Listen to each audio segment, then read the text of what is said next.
പ്രിയപ്പെട്ടവരെ,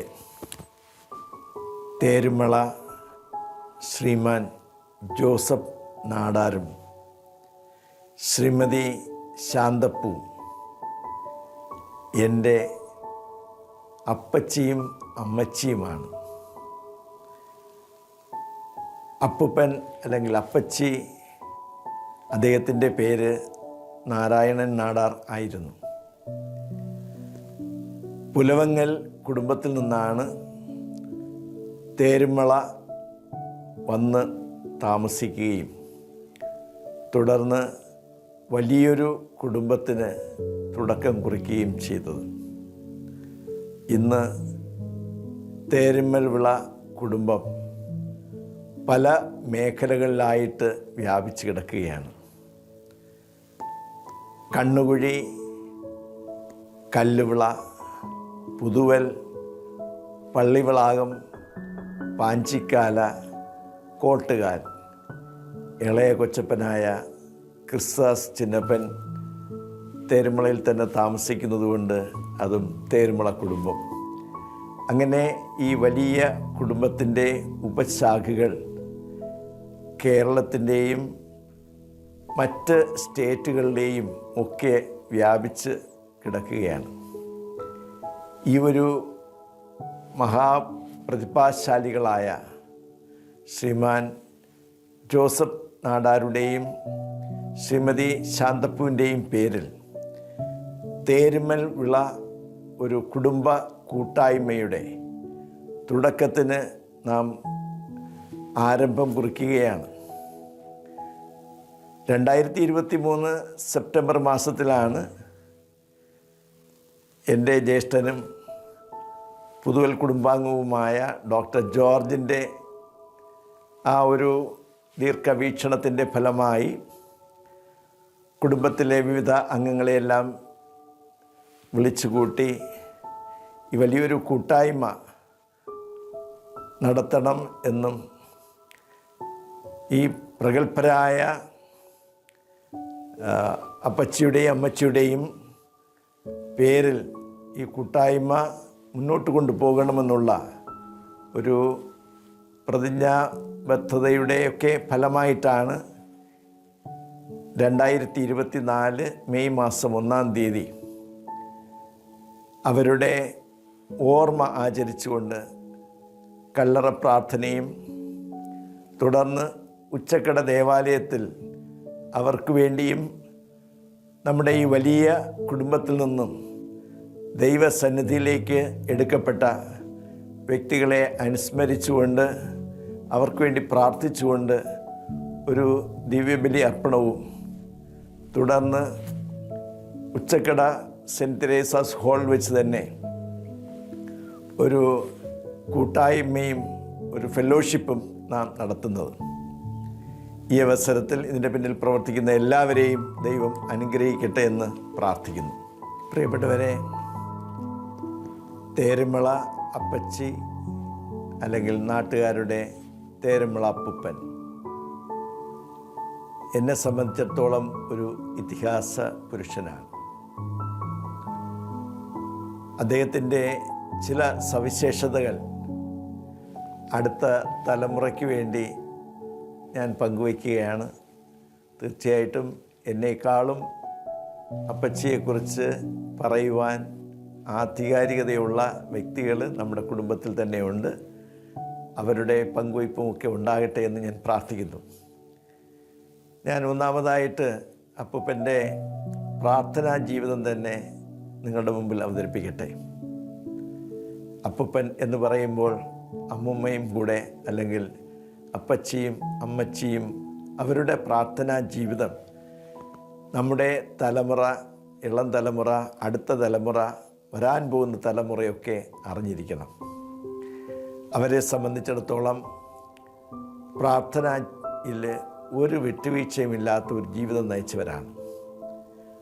ഒന്നാമതായിട്ട് എല്ലാ ഞായറാഴ്ചയും അവർ ദിവ്യബലിയിൽ പങ്കെടുത്തിരുന്നു.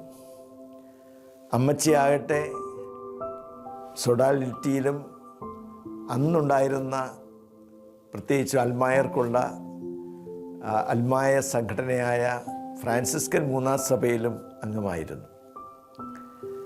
വീട്ടിൽ എന്നെയൊക്കെ വളരെ സ്പർശിച്ച ഒരു കാര്യം, എല്ലാ ദിവസവും അപ്പച്ചിയും അമ്മച്ചിയുമൊക്കെ കഠിനാധ്വാനം ചെയ്തിട്ട് വൈകുന്നേരം അത്താഴം കഴിക്കുന്നതിന് മുമ്പ് പ്രാർത്ഥന നിർബന്ധമായിരുന്നു. അന്ന് പുതുവൽ നിന്നും പള്ളിവിളാകത്ത് നിന്നും ഞങ്ങളൊക്കെ ഒരുമിച്ച് തേരുമളയിൽ കൂടുന്ന പതിവുണ്ടായിരുന്നു. അപ്പച്ചിയോടും അമ്മച്ചിയോടൊപ്പം പ്രാർത്ഥിക്കുമായിരുന്നു. അപ്പോൾ ജപമാല പ്രാർത്ഥന എന്ന് പറയുന്നത് ഒരു നിഷ്ഠയായിട്ട് അവ നടത്തിയിരുന്നു. അത് കഴിഞ്ഞതിന് ജപമാല പ്രാർത്ഥന കഴിഞ്ഞതിന് ശേഷം മാത്രമേ അവർ ആഹാരം കഴിച്ചിരുന്നുള്ളൂ എന്ന് നമ്മൾ മനസ്സിലാക്കുക. ഇന്ന് നമ്മുടെ തലമുറയിൽ ഒരുപാട് ആളുകൾ വലിയ വലിയ നിലയിൽ പ്രവർത്തിക്കുന്നവരാണ്.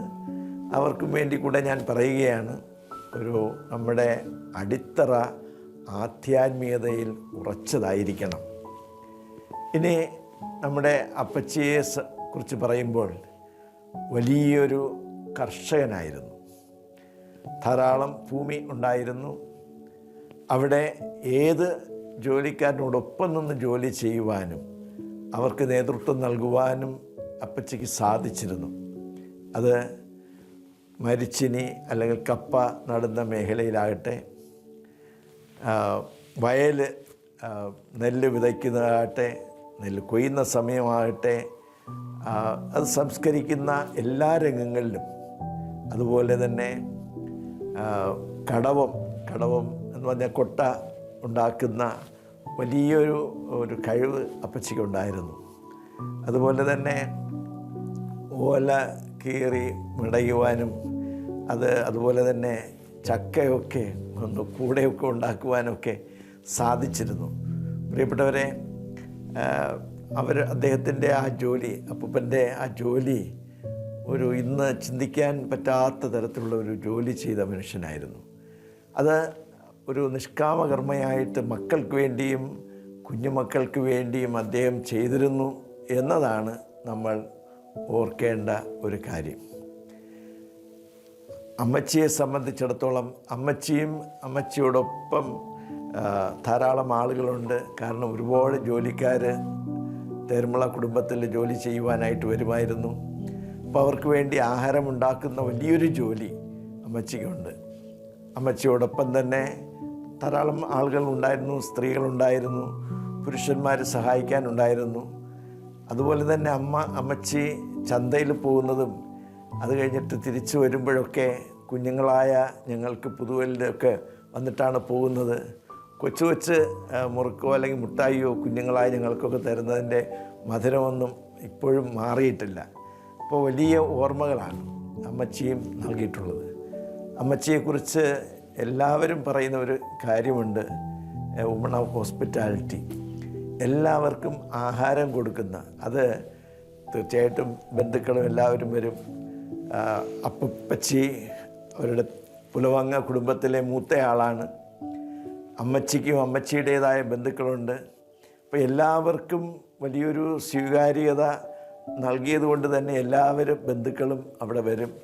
അവരെല്ലാവരെയും ട്രീറ്റ് ചെയ്യുന്നതിൽ അമ്മച്ചിക്കും വലിയ വിശാലമായ മനസ്സുണ്ടായിരുന്നു എന്ന് നമ്മൾ മനസ്സിലാക്കുക. പ്രിയപ്പെട്ടവരെ, ഈ വ്യക്തികൾ, പ്രത്യേകിച്ചും നമ്മുടെ അപ്പച്ചി ജോസഫ് നാടാർ, അമ്മച്ചി ശാന്തപ്പൂ, അവർ ആ നാട്ടിലെ ഐക്കൺസ് തന്നെയാണ്. ഞാൻ പറയും, ആധ്യാത്മികതയ്ക്ക് ആധ്യാത്മികതയുടെ ഐക്കണായിട്ട് കാണാൻ സാധിക്കും. തൊഴിലിൻ്റെ ഒരു ഐക്കണായിട്ട് കാണാൻ സാധിക്കും. ഹോസ്പിറ്റാലിറ്റിയുടെ ഒരു ഐക്കണായിട്ട് കാണാൻ സാധിക്കും. ഫാമിലി വാല്യൂസിനെ ഉയർത്തിപ്പിടിച്ച ഒരു ഐക്കണായിട്ട് കാണുവാൻ സാധിക്കും. അതുകൊണ്ട് തന്നെയാണ് മക്കളും മരുമക്കളും എവിടെ പോയാലും അമ്മച്ചിയെ കാണാൻ വരുന്നത്, അപ്പച്ചിയെ കാണാൻ വരുന്നത് അതൊരു ഫോർമാലിറ്റി ആയിട്ടല്ല, ഒരു സ്വന്തം ഭവനത്തിൽ തന്നെ വരുന്നത് അനുഭവം എല്ലാവർക്കും ഉണ്ടായിട്ടുണ്ട്. തീർച്ചയായിട്ടും ഈ ഒരു കൂട്ടായ്മ അടുത്ത തലമുറ ഓർക്കണം. നമ്മളിന്ന് ശാഖകളും ഉപശാഖകളുമായിട്ട് നമ്മൾ പല സ്ഥലങ്ങളിലാണ് ആയിരിക്കുന്നത്. പക്ഷേ പ്രിയപ്പെട്ടവരെ, പ്രത്യേകിച്ചും 2024 മെയ് മാസം 1-ാം തീയതി നമുക്ക് വലിയൊരു തുടക്കമാണ് കുറിക്കുന്നത്. ഇവിടെ യൂട്യൂബ് തുടങ്ങുന്നു, പ്രത്യേകമായ ചാനലിന് തന്നെ തുടക്കം കുറിക്കുന്നു. വാസ്തവത്തിൽ ഇതിൻ്റെ പിന്നിൽ പ്രവർത്തിക്കുന്ന പലരും അപ്പച്ചിയും അമ്മച്ചിയും കണ്ടിട്ടില്ല. അപ്പോൾ അവരുടെ പേരൻസിൽ നിന്നും കേട്ടിട്ടാണ് ഇതൊക്കെ ചെയ്യുക. So they are already inspired. അപ്പോൾ ഈ ഒരു പശ്ചാത്തലത്തിൽ ഈ ദിവസം എല്ലാവരും ഒരുമിച്ച് കൂടുക. ഓരോ വ്യക്തിയുടെയും നല്ല സജഷൻസൊക്കെ ഇനിയും വന്ന് ഒരു പ്രസ്ഥാനമായിട്ട് തീർച്ചയായിട്ടും നമ്മുടെ തേർമൽ വിള കുടുംബം അറിയപ്പെടുക എന്ന് പറയുന്നതിനേക്കാൾ ഉപരിയായിട്ട് സമൂഹത്തിന് ഇനിയും സംഭാവനകൾ ചെയ്യുവാൻ സാധിക്കും. ഈ ഒരു പശ്ചാത്തലത്തിൽ ഒരിക്കൽ കൂടെ എല്ലാവരെയും ഈ കൂട്ടായ്മയിലേക്ക് ഇന്ന് ഈ കുടുംബത്തിലെ ഒരു ബിഷപ്പ് എന്ന നിലയ്ക്ക് ഞാൻ തന്നെ ക്ഷണിക്കുകയാണ്. തീർച്ചയായിട്ടും ഇതിന് തുടക്കം കുറിച്ചതെല്ലാം മറ്റ് വ്യക്തികളാണ്. സംഘടിപ്പിക്കുന്നതും മറ്റ് കാര്യങ്ങളെല്ലാം ചെയ്യുന്നത് യുവതലമുറയാണ്.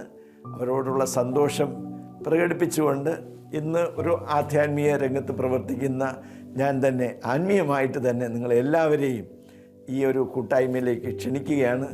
ദൈവം നമ്മളെ എല്ലാവരെയും സമർത്ഥമായി അനുഗ്രഹിക്കട്ടെ. നമ്മുടെ തേർമൽ വിള കുടുംബ കൂട്ടായ്മയുടെ വലിയ സംഗമ ദിനമായ 2024 മെയ് മാസം 1-ാം തീയതി നമ്മുടെ പൂർവികരെ സ്മരിച്ചുകൊണ്ട് ദിവ്യബലി അർപ്പിച്ചതിന് ശേഷം നടക്കുന്ന കൂട്ടായ്മയിൽ നമ്മുടെ കുടുംബത്തിലെ യുവതലമുറയുടെ കലകളൊക്കെ അവതരിപ്പിക്കുന്ന അവസരം കൂടെ ഉണ്ട് എന്ന കാര്യം നിങ്ങളെ ഞാൻ അറിയിക്കട്ടെ. ധാരാളം പ്രതിഭാശാലികളാണ് നമ്മുടെ കുടുംബത്തിലുള്ളത്. പുസ്തകങ്ങൾ എഴുതുന്നവരുണ്ട്,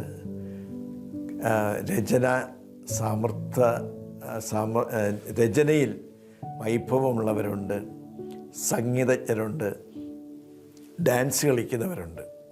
അപ്പോൾ ഈ അവസരത്തിൽ നമ്മുടെ യുവതലമുറയ്ക്കും അല്ലെങ്കിൽ കൊച്ചു തലമുറയ്ക്കൊക്കെ അവരുടെ കലകൾ അവതരിപ്പിക്കുവാനുള്ള അവസരം കൂടിയായിട്ട് നമ്മൾ മാറ്റുകയാണ്.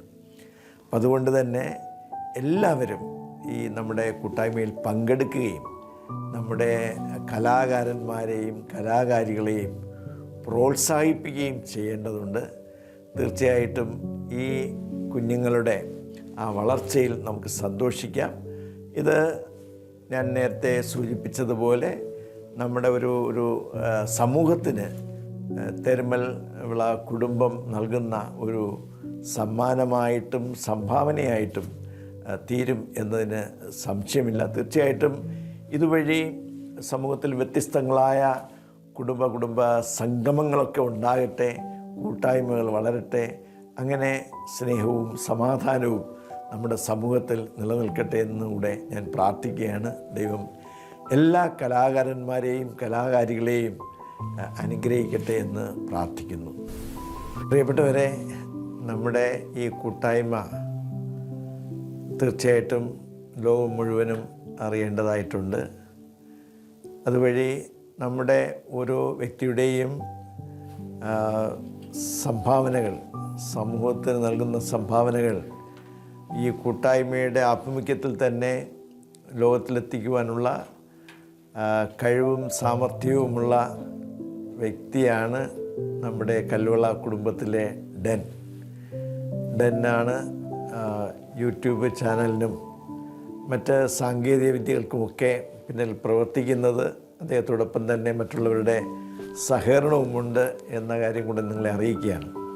ഈ അവസരത്തിൽ എല്ലാ നമ്മുടെ ഓരോരുത്തരുടെയും സംഭാവനകൾ, ഓരോരുത്തരുടെയും കോൺട്രിബ്യൂഷൻസ് ഈ യൂട്യൂബ് ചാനലിൽ നൽകുന്നത് നന്നായിരിക്കും എന്നുകൂടെ നിങ്ങളെ ഓർമ്മിപ്പിക്കുകയാണ്. തീർച്ചയായിട്ടും അതൊരു മുതൽക്കൂട്ടാകും.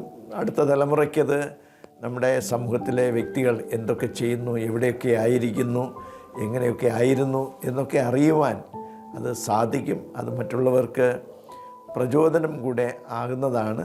അപ്പോൾ നല്ല ഉദ്ദേശത്തോടു കൂടെ തന്നെയാണ് ഈ ഒരു ഡിജിറ്റൽ മേഖലയിലേക്കും നമ്മുടെ കുടുംബം പ്രവേശിക്കുന്നത്. അതിൻ്റെ പിന്നിൽ പ്രവർത്തിക്കുന്ന എല്ലാവരെയും ഞാൻ ഈ അവസരത്തിൽ അഭിനന്ദിക്കുന്നു. എല്ലാവരുടെയും സംഭാവനകൾ ഇതിൻ്റെ പിന്നിൽ ഉണ്ടാകട്ടെ എന്ന് പ്രാർത്ഥിക്കുന്നു. God bless you all.